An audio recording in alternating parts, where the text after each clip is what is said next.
তুই আমার ছোটকালের বন্ধু, আমার কোম্পানির তুই ইন্টারভিউ দিবার যাচ্ছ। তোকে আর কি ধর্ম ক? আচ্ছা ক, একটা ছেলে আর একটা মেয়ের ভালোবাসার মধ্যে পার্থক্য কি? তুই যদি করতে পারিস তাহলে তোর চাকরি দিয়ে দেবো, যা। শোন, ইনকা করতে কর পারবো না, তোকে একটা গপ্প কই তাহলেই বুঝতে পারবো। ঠিক আছে, ক শুনি। একটা ছেলে পাখি একটা মেয়ে পাখি পাশাপাশি দুইজন বসে আছে। ছেলে পাখি মেয়ে পাখি করছে, আমি তোমাকে খুব ভালোবাসি, তোমার সাথে আমি সারা জীবন থাকবার চাই। মেয়ে পাখি করছে, ওগুলো মিশাই ভালোবাসা, আমি যখন বিপদত পড়বো তখন তুমি উড়ে চলে যাবা।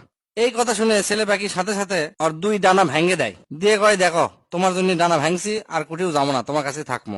মেয়ে পাখি তো খুবই খুশি, তার জন্য ডানা ভাঙছে, সেই জন্য তারা দুইজন একসাথে থাকে। অনেক দিন চলে যায়। হঠাৎ একদিন আবহাওয়া খুব খারাপ, যেহেতু ওরা গাছের উপর বাসা বেঁধে আছে, হালকা বাতাস হচ্ছে, মনে হচ্ছে চরম ঝড় তুফান হবে।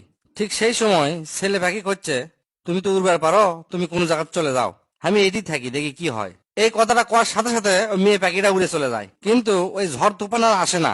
হালকা বাতাস হতে হতে আস্তে আস্তে থেমে যায়।